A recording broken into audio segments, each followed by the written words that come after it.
রব্বে কারীম বলেন, ইন্নামা মাতালুল হায়াতিদ দুনিয়া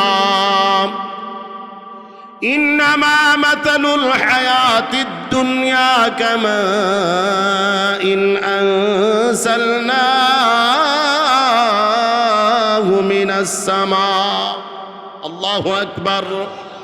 রব্বে কারীম বলেন, ও গোলাম, দুনিয়া তোমার দুশ্মন। দুনিয়া কেমনে তোমার দুশ্মন জানোনি? এই দুনিয়াটা আমি আল্লাহ তাআলা তুলনা করলাম আসমান থেকে নাজিলকৃত পানির সাথে। সুবহানাল্লাহ বলেন। কার সাথে? কথাগুলো খুব ভালো করে বুঝবেন, খুব দিলের কান লাগায় কথাগুলো বুঝবেন। আল্লাহ রাব্বুল আলামিন কার সাথে তুলনা দিছেন? পানির সাথে। কোন পানি? কামাইন আনসালনাহু মিনাস সামা। ওই আসমান থেকে নাজিলকৃত পানি, তার মানে বৃষ্টির পানি। সুবহানাল্লাহ কোন? ও মুসলমান ইমানদার, আল্লাহর গোলামেরা, চর হোসেনপুরের গোলামেরা খুব ভালো করিয়া শুনেন। দুনিয়াকে রব্বে কারীম আল্লাহ সুবহানাহু ওয়া তাআলা আসমান থেকে নাজিলকৃত পানির সাথে তুলনা করলেন বৃষ্টির পানি। বৃষ্টির পানির সাথে তুলনা করে রব্বে কারীম বুঝাইতে চান, গোলাম, বৃষ্টির পানি জমিনে পড়লে তোমরা তোমাদের বাহ্যিক চোখ দিয়া তাকায়া দেখবা, বৃষ্টির পানি জমিনে পড়লে বেশিক্ষণ স্থায়ী হয় না। কথা কোন ঠিক না বেটি? সকালবেলা বৃষ্টি হইছে, 1 ঘন্টা পরে গেলে পানি আর নাই। কথা কোন আছে না নাই? সকালবেলা বৃষ্টি হইছে মুষলধারে 2 ঘন্টা, বিকালবেলা গেলে আপনি পানি আর খুঁজে পাবেন না। কথা কোন ঠিক না বেটি? তারপরে যদি আরো গভীরের বৃষ্টি হয়, ভারী বৃষ্টি হয়, 1-2 দিন পরে ডুবা নালাতে পানি জমে।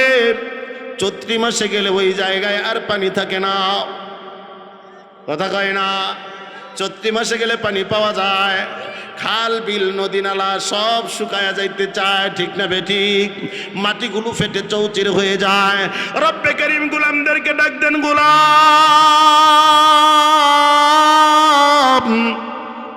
তুমি তোমার নজর দিয়া তাকায় দেখো, আসমান থেকে আমি আল্লাহ বৃষ্টির পানি জমিনে নাজিল করলাম, কিন্তু ওই পানি জমিনের মধ্যে স্থায়ী হয় না। তাহলে তুমি খুব ভালো করিয়া তোমার দিল লাগায়া কথাগুলো একটু চিন্তা করো। আমি আল্লাহ ওই দুনিয়ার সাথেই দুনিয়াকে, ওই দুনিয়ার সাথেই তুলনা করলাম, ওই পানির সাথেই দুনিয়াকে তুলনা করলাম। তার মানে হলো, গোলাম, দুনিয়ার বৃষ্টির পানি যেমন জমিনের মধ্যে স্থায়ী হয় না, তদ্রূপ তোমার এই দুনিয়া যত কামাই করো না কেন, দুনিয়া যত অর্জন করো না কেন, দুনিয়া তুমি যত কামাই করো না কেন, যত সংগ্রহ করো না কেন, ও আল্লাহর গোলামেরা, ওই দুনিয়া তোমার কাছে কখনো চিরস্থায়ী ভাবে তোমার কাছে স্থায়ী থাকবে না। মুসলমান, কথা খুব ভালো করিয়া বুঝবেন। আমরা গভীরের দিকে চলে যাব ইনশাআল্লাহ। দীর্ঘ সময় ভূমিকায় বেড়ানোর সুযোগ নাই, আপনাদেরকে নিয়ে এত ঘোরাঘুরি করার মতো সুযোগ নাই। মূল কথাগুলো আমাদের আলোচনায় আসবে। আল্লাহর গোলাম রব্বে কারীম পানির সাথে তুলনা দিয়া বান্দাদেরকে বোঝান, বান্দারে, এই দুনিয়া তোমার কাছে চিরস্থায়ী ভাবে থাকবে না। এখন বলেন, ওই দুনিয়ার মোহাব্বত আমাদের অন্তরে অস্থায়ী না স্থায়ী? হ্যাঁ, বুঝছে কয়েন? মোহাব্বতটা আমাদের কাছে স্থায়ী না অস্থায়ী? না। অস্থায়ী যদি থাকে তাহলে আপনি বিল্ডিং করলেন কেমনে? বিল্ডিং 100 বছর থাকবে, আপনি কয়দিন থাকবেন? কথা কয় না? অস্থায়ী যদি হবে, এই জমিন আপনি সাপ কওলা লেখলেন কেমনে? কথা কয় না? তার মানে কি, যখন সাপ কওলা লেখছেন তখন আপনার মনে মৌতের কথা মনে নাই? কথা কয় না। যখন বিল্ডিং এর কাজ ধরছেন, আপনি তুলতেছেন ইট দিয়া 100 বছরের গ্যারান্টি, তার মানে আপনার তখন মৌতের কথা মনে নাই। আপনার মনে আছে দুনিয়ায় আমি থাকব, এই ঘরে আমি থাকব, এই ঘরে আমার বিবি থাকবে, এই ঘরে আমার সন্তান থাকবে, এই ঘরে আমি খুব আরাম আয়েশে থাকব, ঘরের মধ্যে আরাম আয়েশে কাটাবো, এটার নাম দুনিয়া। ও আল্লাহর গোলামেরা খুব ভালো করিয়া বুঝেন, ওই দুনিয়া যে আপনার কাছে স্থায়ী হবে না। ও আল্লাহর গোলামেরা, যেই ঘরের মধ্যে, যেই ভিটার মধ্যে আপনি আজকে বাড়ি করছেন, যে ভিটার মধ্যে আপনার বাড়িটা, যে ভিটার মধ্যে আপনি বসত করতেছেন, আপনার এই ভিটাটা, প্রত্যেক ভিটার মধ্যে একদিন আপনার বাবা ছিল, ঠিক না বেঠিক? একদিন আপনার দাদা এই ভিটার মালিক ছিল, ঠিক না বেঠিক? প্রত্যেক বাড়ির সূত্রে আপনি কেমনে পাইলেন? আল্লাহর গোলাম, আল্লাহ তো আপনার চোখের সামনে স্পষ্ট করে দিছেন। আপনি শুধু দিলের কান লাগায়া, দিলের চোখ দিয়া একটু তাকায়া দেখেন না, আপনি একটু কল্প দিয়া, অন্তর দিয়া একটু ভাবেন না। আপনারা যে আকল দিছে, ওই আকল দিয়ে আপনি কখনো চিন্তা করেন না। ও আল্লাহর গোলাম, কেমনে মালিক হইলেন দেখেন। আপনার বাবার বয়স 60 বছর হইছে। কত বছর? মনে করেন কথার কথা 60 বছর। 60 বছর পর্যন্ত আপনার বাবা মনে করছে এই দুনিয়াটা তারই। দুনিয়া মানে ওই বাড়িটা, কথা বুঝেন নাই? দুনিয়া মানে ওই বিল্ডিংটা, দুনিয়া মানে এই মাদ্রাসাটা, দুনিয়া মানে হলো আপনার যেই বসত বাড়ি, এই বসত বিটা, দুনিয়া মানে হলো আপনার আবাদের যেই 1 একর ক্ষেত আছে, ওই ক্ষেতটা। আপনি 60 বছর পর্যন্ত মনে করছেন আমার ওই। রাস্তায় যদি দোকানে কেউ জিজ্ঞেস করছে, মন্ডল সাহেব ওই যে ক্ষেতটা দেখলাম এখনো কাটা হয় নাই, ওই ধান ক্ষেতটা কার? কয় আমার। কথা কয় না। বয়স কত? এ মিয়া, বয়স কত? 60 বছর বয়স, এখনো মনে আছে ওই ক্ষেতটা কার?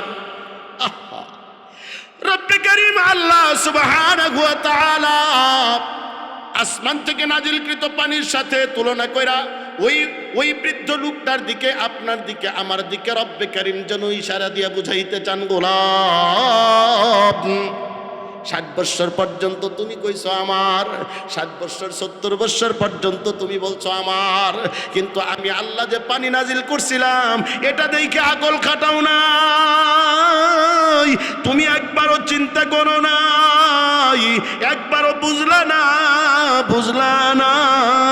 তোমার পিছনে মালাকুল মাউত আমি দাঁড় করায় রাখছি। তোমার শাহরগের চাইতেও মৃত্যু তোমার কাছে।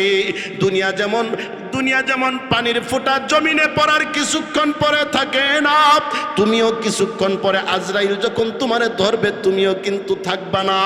এই কথাটা একবারের জন্য তোমার মনে হইল না? দুনিয়ার পিছনে এমন ভাবে পড়ছ, দুনিয়ার মায়ায় এমন ভাবে পড়ছ, দুনিয়ার মায়ায় পড়ার কারণে তুমি মসজিদে গিয়া নামাজ পড়তে পারো না। কথা কন না কেন? দুনিয়ার মায়ায় পড়ার কারণে তোমার বিবিরে পর্দায় রাখতে পারলা না। দুনিয়ার মায়ায় পড়ার কারণে তোমার ছেলেটারে মাদ্রাসায় পড়াইতে পারলা না, কারণ মাদ্রাসায় পড়াইলে এটা হুজুর হইয়া ইমামতি করা ছাড়া বাদ পাইতো না। কথা বুঝে না? হ্যাঁ, মাদ্রাসায় পড়াইলে তোমার ছেলেটা ঈদের নামাজ পড়াইবো, জানাজার নামাজ পড়াইবো, এই পর্যন্ত এই পুঞ্জি সরকারি চাকরি পাইতো না। কথা বুঝেন নাই? এটার নাম দুনিয়া। ওই যে দুনিয়ার মায়া অন্তরে ঢুকছে, ওই যে দুনিয়ার মায়া তার কলবের মধ্যে ঢুকছে, আল্লাহ কয় তুই এমনে বুঝবি না, এমনে বুঝবি না। আল্লাহু আকবার। কে বলছেন? আল্লাহ বলেন তুই এমনে বুঝবি না, এমনে বুঝাইলে বুঝবি না। মালাকুল মউতের লগে তোর মুলাকাত হওয়ার আগ পর্যন্ত আমি যতই ওয়াজ করি না কেন, ওয়াজ তোর কানের মধ্যে ঢুকে না। এই জন্য আল্লাহ পাঠাইয়া দিলেন।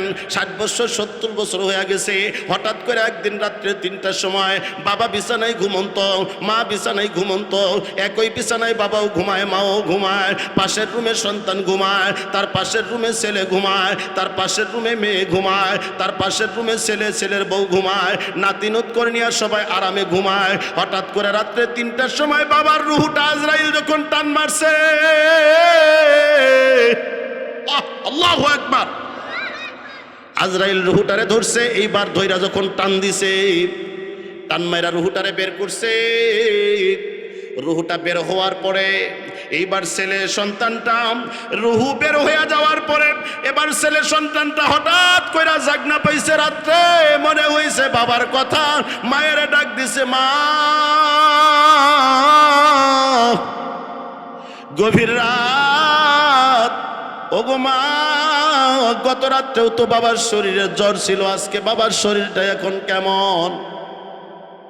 মায়ে ঘুম থেকে উঠছে, ওইটা বাবার শরীরের মধ্যে স্বামীর শরীরে হাত লাগাইছে। হাতটা লাগায়া দেখো গতকালকের জ্বর ছিল গরম, আজকের জ্বরটা গরম নাই, গরম নাই। স্বামীর শরীরটা পাথরের মতো ঠান্ডা হয়ে গেছে। মা একটা চিৎকার দিছে, ছেলে দরজার মধ্যে দাঁড়ানো, দরজা খুলে নাই এখনো। একটা চিৎকার দিয়ে মা অজ্ঞান হয়ে জমিনের মধ্যে পড়ে গেছে। এখনো দরজা খুলে না, দরজা খুলে না। ছেলের আর বুঝতে বাকি নাই বাবা যে মৃত্যুর লগে মোলাকাত হয়ে গেছে। ছেলেও ধা ধা করে চোখের পানি ছাইরা দিয়া কান্দে, আর মায়ের ডাক দিয়া কয়, মা গো, এত দেরি কেন রে মা? দরজা খুলতে এত দেরি কেন? দরজা খুলো না, দরজা খুলো। জ্ঞান ফিরা মায়ে যখন দরজা খুলে দিছে, একটা চিৎকার দিয়া ছেলের বুকের মধ্যে পড়ে গেছে। এ আল্লাহর গোলামেরা, দিলের দরজাটা খুলে দিয়া কথাগুলি একটু শোনো। এবার যখন দরজা খুইলা ছেলের বুকের মধ্যে পড়িয়া এবার মায়ের চিৎকার দিয়া কয়, বাবারে, তোর বাবাই বুঝিয়ার দুনিয়ায় নাই। আল্লাহু আকবার। আল্লাহর গোলামেরা, এইবার ঘটনা কি ঘটলো দেখেন। এটা আমাদের সকলের কাছে স্পষ্ট কথা। আপনাদেরকে মনে করাই দিতেছি, দুনিয়া আমার হাত ছাড়া হইল কেমনে। এখন সন্তান ছোট ভাইরে ডাক দিছে, কই রে, তাড়াতাড়ি আয়, দৌড় দে বাজারের দিকে, কাপড়ের কাপড়টা কোন দোকানে বেচে দেখ। মেজু ভাইরে ডাক দেয়া কয়, মেজু ভাই তাড়াতাড়ি যাও, জলদি এলাকার লোকজন ডাক দাও, গোসল করানোর ব্যবস্থা করো। আরেকজন রে ডাক দেয়া কয়, ভাই রে যা যা যা, নিজে তো খুঁজতে পারি না, নিজে তো কবর খুঁজতে পারি না, এলাকার উমুকরে ডাক দে, কবরটা সুন্দর করে খুদুক। এবার কবর খোদা হইছে, কাফনের কাপড় আনা হইছে, গরম পানি আনা হইছে। সব আনার পরে এবার সুন্দর করে বাবারে গোসল করাইতেছে। বলেন তো দেখি, বাবাকে এখন এই বাড়ির মালিক না মালিকানা হারাইছে? জবান খুইলা বলেন, মালিক না মালিকানা হারাইছে? 70 বছর পর্যন্ত যেই লোকটা বলল আমার আমার আমার আমার আমার আমার, এই লোকটা এখন নিজের কিছু আছে? বলেন তো, লোকটা কি বাড়ির মালিক? লোকটা কি ঘরের মালিক? লোকটার যে বাজারও লক্ষ লক্ষ টাকার দোকান ছিল, ব্যবসার মালিক। লোকটা 50,000 টাকা বেতনে চাকরি করতো, চাকরির মালিক।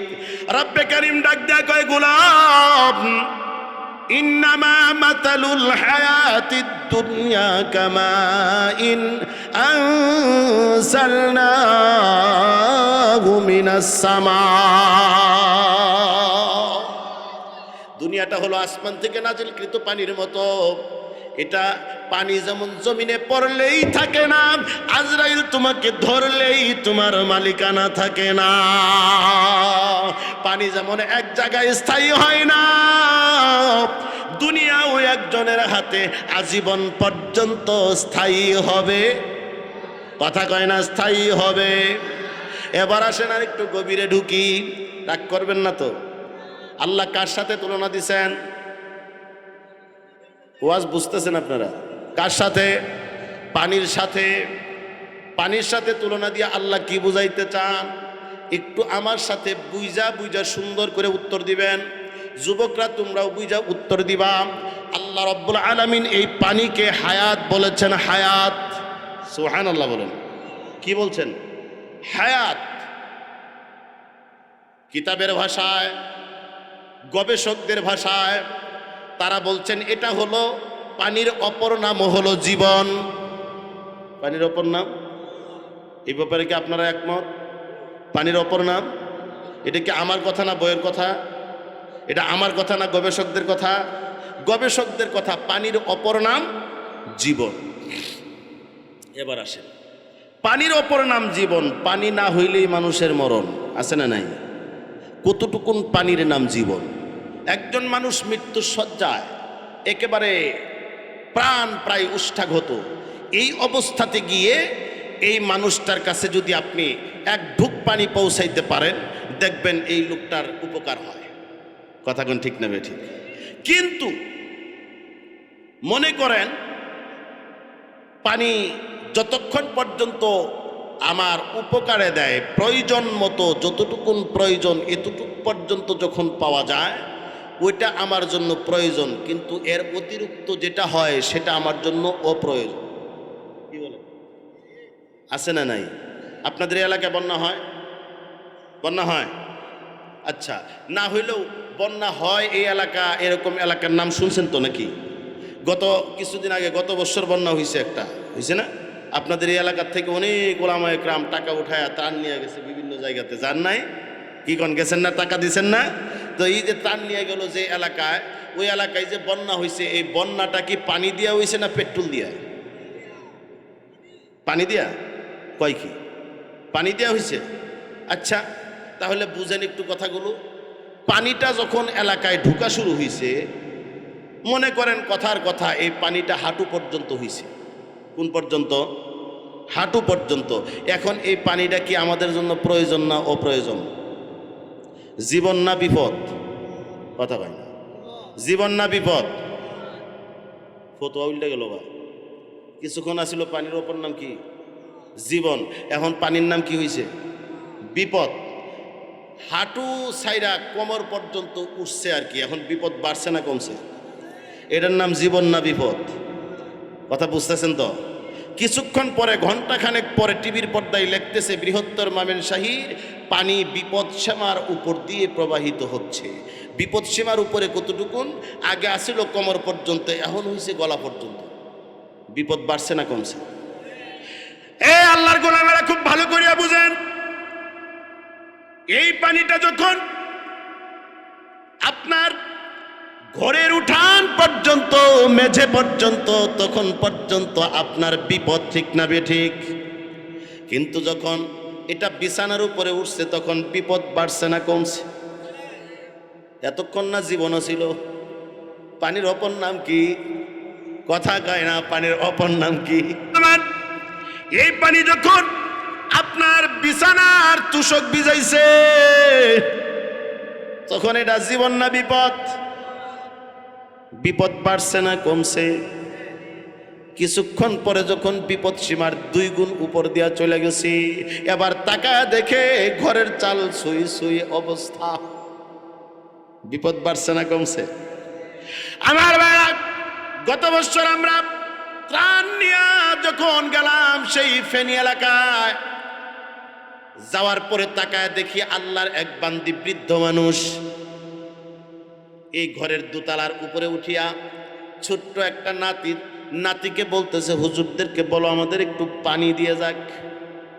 কি দিয়ে যাক? আমরা 10 লিটারের গ্যালনগুলো প্রায় 1000 গ্যালন পানি নিছি। যে এলাকায় যাইতেছি ওই এলাকায় বন্যা, পেট্রোল দিয়া বন্যা হইতেছে। কথা বুঝে না? পেট্রোল দিয়া বন্যা হয়, এই কারণে মানুষ পানি পায় না। আমরা 10 লিটার গ্যালন নিয়ে পানি নিয়ে গেছি। বৃদ্ধ মা তার নাতিকে ডাক দেয়া কয়, নাতি রে, ডাক দে হুজুরদেরকে একটু পানি দিয়ে যাক। আওয়াজটা কানে আসলো। জিজ্ঞেস করলাম, মা দোতলায় কতজন আছে? বলল, আমরা অনেকে আছি। আমরা অনেকগুলো বোতল নিয়ে আমাদের কর্মীরা সেখানে উঠলাম। দোতলায় উঠা তাদেরকে পানি দিলাম, আরো কিছু খাদ্য তাদেরকে দিলাম। ও মুসলমান ইমানদার, খুব ভালো করিয়া কথাগুলো বুঝবেন। এখন যখন দুতলা সুই সুই পর্যন্ত পানি হয়ে গেছে, ঘরের চালের উপর দিয়া যখন পানি প্রবাহিত হয়, এই অবস্থায় এই মানুষগুলোর জন্য পানি এখন জীবন না মরণ। কথা কয় না, পানি জীবন না মরণ। কারণ কি, এখন যতটুকুন প্রয়োজন ছিল তার চাইতে অতিরিক্ত পানি হয়ে গেছে, এই জন্য এখন এটা আর জীবন নাই, এর অপর নাম হয়েছে। জোরে এখন অপর নামটা কি? এ মুসলমান ইমানদার, দুনিয়া আমাদের প্রয়োজন। কতটুকুন প্রয়োজন? যতটুকুন প্রয়োজন হলে দুনিয়া কামাই করলে আল্লাহর হুকুম মানা যায়, ঠিক না বেঠিক? জোরে কোন।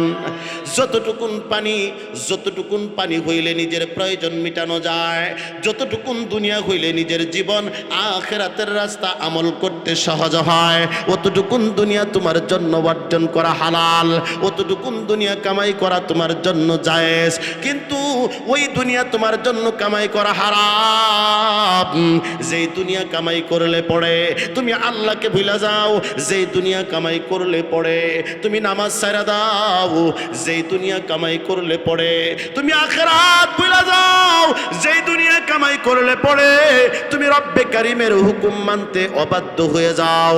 ও মুসলমান, বুঝা লাগবে ওই দুনিয়া তখন তোমার জন্য কামাই করা হারাম। কথা কি বুঝে আসছে? আরেকটু গভীরে ঢোকা দরকার। ও মুসলমান, যেহেতু আল্লাহ দুনিয়াকে পানির সাথে তুলনা করছেন, কার সাথে?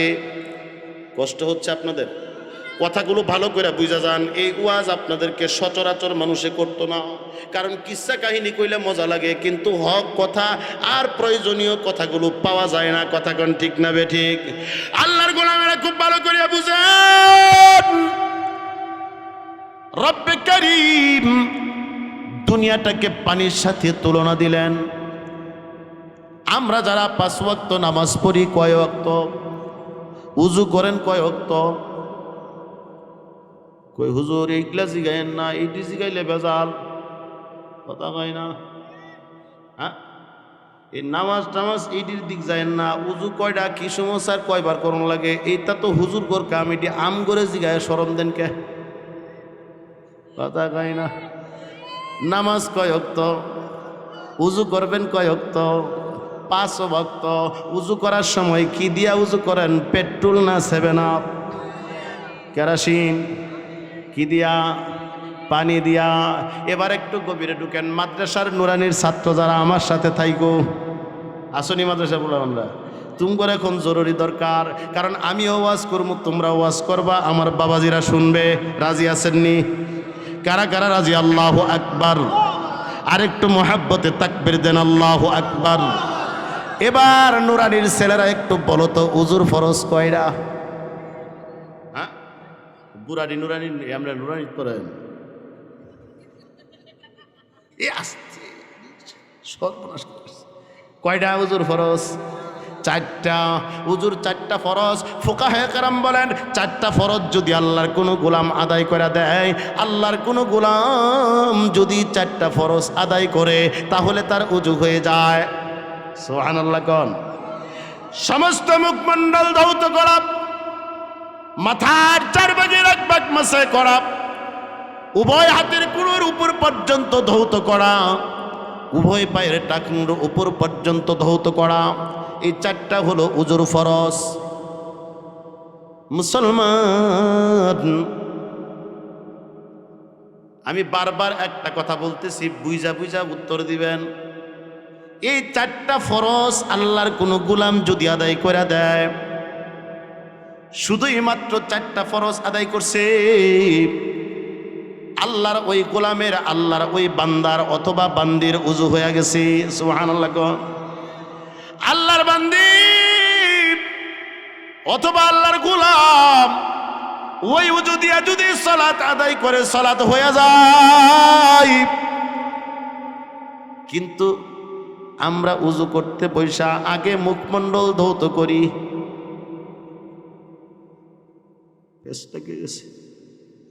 আমরা কি মুখমণ্ডল ধৌত করি? উজুর মধ্যে পয়সায় আগে মুখমণ্ডল দুই। হ্যাঁ হ্যাঁ, এই তো পেশ লাগছে, দেখছেন? পেশ সারাম লাগবো। হুজুর বললেন 4টা ফরজ আদায় করলে উজু হয়, কিন্তু উজু করতে বৈশা আমরা 4 ফরজ আদায় করি না, তার আগে আরো কিছু কাজ করি। কেন করি? 60 বছর যাবত উজু করেন, কোনোদিন চিন্তা করেন নাই? 50 বছর যাবত উজু করেন, বুড়া হয়ে গেছেন, জীবনে কোনোদিন উজুর পানি নিয়ে গবেষণা করলেন না। কই হুজুর গবেষণা আবার কেমনে করে, এটা তো বুঝি না। হ্যাঁ, আজকে বুঝা যান। আপনি যখন উজুতে বসছেন, উজুতে বসার পরে আল্লাহর পয়গম্বরের গুরুত্বপূর্ণ সুন্নত রয়ে গেছে। উজুর পানিটা আগে হাতের মধ্যে নিয়া কবজি পর্যন্ত 3 বার ধৌত করা। ঠিক কবার কইছি না? ধৌত করা কি? হ্যাঁ, এই যেটা কইবা 3 বার ধৌত করা, উভয় হাত কবজি পর্যন্ত 3 বার ধৌত করা ফরজ। ঠিক করে দাও নাকি, লেগে লুকমা দাও নাকি উজু ওয়াজের মধ্যে? 3 বার নাকে পানি দেওয়া ওয়াজিব। হ্যাঁ, 3 বার কুলি করা মুস্তাহাব। শূন্য, এটিও শূন্য। মাশাআল্লাহ, তোমরা লুকমা দেওয়া হিকে লাইছো, বুঝছি। তুমি গোর জ্বালায় ওয়াজও করো যেত না। তাহলে যেটি কইছি সবটি কি? 3 বার হাত ধৌত করা সুন্নত, 3 বার কুলি করা সুন্নত, 3 বার নাকে পানি দেওয়া। ওয়াজ করতেছি ফরজের, আয়া পড়ছি সুন্নতে, বুঝছেন নি? কে লাইগা? কয় আল্লাহ পানির সাথে তুলনা দিছে, দুনিয়াটার একটু বুঝার দরকার। দুনিয়াটার কি করা দরকার? বুঝার দরকার। উজু দিয়া বুঝেন। রাজি আছেন ইনশাল্লাহ? আমার ভাইরা বাবাজিরা, উজুর মধ্যে বৈশাখ 3টা সুন্নত আপনি আদায় করলেন। 3টা সুন্নতের মধ্যে যখন আপনি গবেষণা লাগাবেন, এবার ফুকাহে কেরাম মাসআলা দিছে, কয় পানির মধ্যে 3টা গুণ আছে। কয়টা গুণ? পানির মধ্যে 3টা গুণ আছে। 1 নাম্বার গুণ হলো পানির রং, 2 নাম্বার গুণ হলো পানির গন্ধ, 3 নাম্বার গুণ হলো পানির স্বাদ। আপনি যখন হাতের মধ্যে পানি লাগায়া দিছেন, কবজা পর্যন্ত ধুইতেছেন, রব্বে কারীম আপনাকে চোখ নামক দুইটা লাইট আল্লাহ সেট করে দিছে। সুবহানাল্লাহ কোন? আরেকটু মহব্বতে বলেন আল্লাহু আকবার। আল্লাহ যেন ডাক দেয়, কয় হুজুর, ও আমার গোলাম, আমি আল্লাহ উজুর ভিতরে আমার পয়গম্বরের সুন্নত লাগায় দিলাম। কেন দিলাম জানোনি? আমি আল্লাহ কুদরতি 2টা লাইট তোরে লাগায়া দিছি। যেই দিন খুব দেড় লাগায় আমার দিকে থাকেন, রব্বে কারীম ফেরেশতাদেরকে নির্দেশ দিলেন, ফেরেশতারে আদম বানাও। সুবহানাল্লাহ কোন? কি বানাবে? কি বানাবে? আদম বানাবো। ফেরেশতারা ডাক দেয়া কয়, রব্বে কারীম কেমনে বানাবো? আল্লাহ রাব্বুল আলামিন ডাক দেয়া কয়, ফেরেশতারা রে, যা যা আরশ আজিমের কাছে গিয়া তাকা দেখ, ওইখানে আমি নকশা রাইখা দিছি, স্ট্রাকচার রাইখা দিছি, ওইটা দেখা দেখা আদম বানায় ফালাও। আদমের শখ, আদমের নকশা নিয়া ফেরেশতারা আদম বানায়। আল্লাহ রাব্বুল আলামিন ফেরেশতাদেরকে পাঠায়া দিলেন, ফেরেশতারা জমিনে যাও, ও জিবরাইল জমিনে যাও, আদমের দেহ বানানোর লাইগা মাটি আনো। ও ফেরেশতারা যাও, জমিনের মধ্যে গিয়া জমিনের চামড়া নিয়ে আসো। জিবরিল দুনিয়ায় আইসা জমিন ডাক দে, কই জমিন, আল্লাহ রাব্বুল আলামিন হুকুম করছে তোমার চামড়া নেওয়ার জন্য। জমিন ধা ধা করে চোখের পানি ছেড়া দিছে, হাউমাউ করে কান্দে, কানতে কানতে জমিন বেকারার হয়ে গেছে। ফেরেশতা জিবরাইল আমিন আল্লাহ রাব্বুল আলামিনের দরবারে ফেরত গেছে। রব্বে কারীমের কাছে গিয়া ডাক দেয়া কয়, মালিক জমিনের কাছে চামড়া চাইলাম, মাটি চাইলাম, জমিন দিতে নারাজ। ও গো মালিক, জমিন বড় কান্নাকাটি করে, আল্লাহ গো আপনি আমারে মাফ করে দেন, ও গো মালিক আপনার হুকুমটা মানতে পারি নাই। আল্লাহ ডাক দেয় কই মিকাইল যাও, মিকাইল আসছে, মিকাইলের কি অবস্থা, মাটি নিতে পারে না, ফেরত যায় মালিকের কাছে, রব্বে কারিমের কাছে কান্নাকাটি করে মাফ চায়। আল্লাহ কই ইসরাফিল যাও, ইসরাফিল জমিনে আসছে, একই অবস্থা, জমিন কান্নাকাটি করে, ফেরত গিয়া মালিকরে ডাক দেয় কয় মালিক মাফ করে দেন, সম্ভব না। রব্বে কারিম ফেরেশতা আজরাইল ডাক দেয় কয় মালাকুল মউত যাও রে যাও, জমিনের মধ্যে গিয়া জমিনের চামড়া নিয়ে আসো। জমিনের চামড়া, জিবরিল আমিন জমিনে আইসা জমিনের কাছে চামড়া চাইছি, জমিন ডাক দেয়া কয় না না আমি যেতে পারবো না। মালাকুল মউত ডাক দেয়া কয় তুমি যাও আর না যাও, রাজি থাকো আর না থাকো, আমার আল্লাহ আমার রব, এ আল্লাহর গোলামেরা আপনার আমার রবের নাম কি জোরে বলেন, আরেকটু মহাব্বতে ডাক দেন আমার রবের নাম কি, আরো মহাব্বতে বলেন আল্লাহ, আরো মহাব্বতে মজা লাগায়া লাগায়া বলেন আল্লাহ। মালাকুল মউত মালিকরে ডাক দেয়া কয় রব্বে কারীম আমি চামড়া চাইছি কিন্তু দিতে চায় না, তারপরও আমি জোর করে একটা থাপড় দিছি, মালিক গো এই যে চামড়া নিয়ে আসছি নেন। আল্লাহ রাব্বুল আলামিন ওই পানির উপরে ওই মাটির উপরে জিবরা আজরাইল যে মাটি নিছে, তাফসীরের কিতাবের ভিতরে আসছে একটা দুইটা না, প্রায় 40 মণ মাটি ওই এক থাপড়ের মধ্যে পড়ছে। আরেকটু মহাব্বতে বলা যাবে কি আল্লাহু আকবার, কত মন? 40 মণ মাটি নিয়ে রব্বে কারীমের সামনে হাজির করছে। তাফসীরের কিতাবের ভিতরে আসছে এই মাটির উপরে আল্লাহ 40 দিন পর্যন্ত বৃষ্টি বর্ষণ করছেন। 40 দিন পরে এই মাটি ফেরেশতা দিয়া মন্থন কইরা সুন্দর কইরা প্রসেস কইরা যখন আল্লাহ তাআলা ফেরেশতাদেরকে বললেন বানাও, আদম বানাও, ফেরেশতারা আদম বানানো শুরু করে দিছে। বানাইতে বানাইতে বানাইতে বানাইতে বৃদ্ধ আঙ্গুলির থেকে শুরু করে গলা পর্যন্ত বানাইছে। আল্লাহু আকবার। ফেরেশতারা ডাক দেয় কই মালিক আপনি একটু তাকায় দেখেন আদম রে বানাইলাম কেমন হইল। সুবহানাল্লাহ কোন। ও আল্লাহর গোলামেরা আমি একটু গভীরে চলে গেছি। আদম রে বানায়া গলা পর্যন্ত কমপ্লিট করার পরে আল্লাহ বলেন ফেরেশতারা তোমরা থামো। সুবহানাল্লাহ। আরেকটু মহব্বতে বলেন আল্লাহু আকবার। রব্বে কারীম ডাক দেয় কই ফেরেশতারা রে তোমরা পারবা না, এখন থেকে নিয়ে যেই জায়গাটা আমি বানাবো আমার আদমের এই জায়গার মধ্যে বড় দামি কিছু জিনিস আমি আল্লাহ দিয়ে দিব। আল্লাহু আকবার। গলা থেকে উপর পর্যন্ত যে জায়গাগুলো ও ফেরেশতারা রে আমার আদম সন্তান রে আদম রে বড় মায়া করে আমি আল্লাহ বানাবো। আল্লাহু আকবার। এ ফেরেশতারা আমি আল্লাহ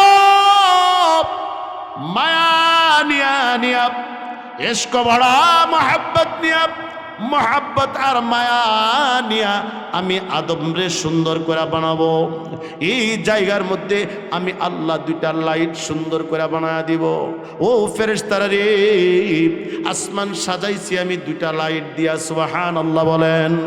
আর একটু মোহাব্বতে বলা যাবে কি আল্লাহু আকবার। একটা চন্দ্র আরেকটা সূর্য দুইটা লাইট দিয়া আসমান সাজাইলাম। আদম রে সাজাবো চোখ নামক দুইটা লাইট আমি দিয়া দিব। ও আল্লাহর গোলামেরা কোন জায়গা থেকে কোন জায়গায় আসছি? ওই যে উজুর মধ্যে যখন তুমি হাত ধুইতেছ রব্বে কারীমের কুদরতি দুইটা লাইট তোমার আছে না নাই? 60 বছর যাবৎ দেখছ, কোনোদিন গভীরভাবে চিন্তা করো নাই? আজকে পানি নিয়া যখন হাতের দিকে তাকায়া যখন নজর করছ, জবান তোমার চোখ যখন পানির দিকে পড়ে গেছে, চোখ তোমারে ডাক দিয়া বলতেছে ও আব্দুর রহিম আব্দুল করিম তাকায়া দেখো তুমি যে পানি নিয়া সুন্দর কইরা উজু বানাইতেছ, এই পানির রং নষ্ট হয়ে গেছে। ওই রং নষ্ট হওয়ার কারণে এই পানি দিয়া যতবার তুমি উজু করো না কেন, যতবার উজু করো না কেন, যত ওয়াক্ত নামাজ তুমি পড়ো না কেন, প্রয়োজনে 70 রাকাত তাহাজ্জুদ পড়ো, তারপরেও কবুল হইতো না। কথা কয় না? বাংলাদেশে 70 রাকাত পড়েন না একজন আছে না? হ্যাঁ, কই 70 রাকাত করে পড়ো, উজুই হয় নাই, নামাজ হইতো না। কারণ কি? কয় পানির রং নষ্ট হয়ে গেছে। চোখ তোমারে ডাক দেয়া কয় পানির রং নষ্ট, উজু করলে উজু হবে না। মুখের মধ্যে লাগাইয়া দিছেন জিহ্বা নামক কম্পিউটার। রব্বে কারীম আল্লাহ সুবহানাহু ওয়া তাআলা ফেরেশতাদেরকে বন্ধ করে দিয়া নিজের হাতে মায়া লাগায়া জিহ্বা বানাইলেন। ওই জিহ্বার মধ্যে যখন পানি তুমি লাগায়া দিছ, তোমার জিহ্বা নামক কম্পিউটার তোমার মাথার ব্রেনের মধ্যে পাঠায়া দিছে। ও জামালি সাহেব, আপনি যে পানি দিয়া উজু করার প্রস্তুতি নিছেন, না না না, এটা পানি না, এটা তো লেবুর শরবত। কথা কয় না? এবার আপনি উজু করেন, উজু হইবেনি। দেখতে পানির মতো, কয় না না, এটা মুখে নিয়ে দেখছি, এটা 7 আপ, এটা দিয়া উজু হইতো না। সুবহানাল্লাহ কয় না? আরেকটু মহব্বতে বলেন আল্লাহু আকবার। এইবার নাকের মধ্যে যখন লাগাইলেন, নাক নামক কম্পিউটার আপনারে ডাক মারছে, ও আব্দুল করিম, ও আব্দুর রহিম, আপনি যে পানি দিয়া উজু করা শুরু করছেন, বাহ্যিক চোখ দিয়ে দেখেন এটা পানি, কিন্তু না না, এটা তো পানি না, বরং এটার নাম কেরাসিন। কথা কয় না?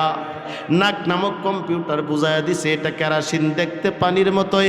কারণ কি? কয় রং নষ্ট, গন্ধ নষ্ট, স্বাদ নষ্ট, তিনটা নষ্ট হয়ে গেছে। এই পানি দিয়া উজু করলে উজু হয় না। এখন নামাজ পড়লে নামাজ হইবনি। মুসলমান খুব ভালো করে বুঝেন, মূল কথায় চলে আসছি। এই কথাগুলো খুব জরুরি দরকার। পানির রং আছে, গন্ধ আছে, স্বাদ আছে। আল্লাহ তাআলা ওই পানির সাথে তুলনা করছেন দুনিয়ারে, তাহলে বোঝা গেল দুনিয়ারও রং আছে, গন্ধ আছে, স্বাদ আছে। কথা কয় না? হ্যাঁ, এই মুসলমান ইমানদার, আল্লাহর গোলাম, পানির রং, গন্ধ, স্বাদ বাহ্যিক চোখ দিয়া তাকাইলে দেখা যায়। পানির রং বাহ্যিক চোখ দিয়া তাকাইলে দেখা যায়। পানির গন্ধ জিহ্বার মধ্যে, নাকের মধ্যে লাগাইলে আপনার পানির গন্ধ বোঝা যায়। পানির স্বাদ জিহ্বার মধ্যে লাগাইলে বাহ্যিক জিহ্বা দিয়া পানির স্বাদ বোঝা যায়।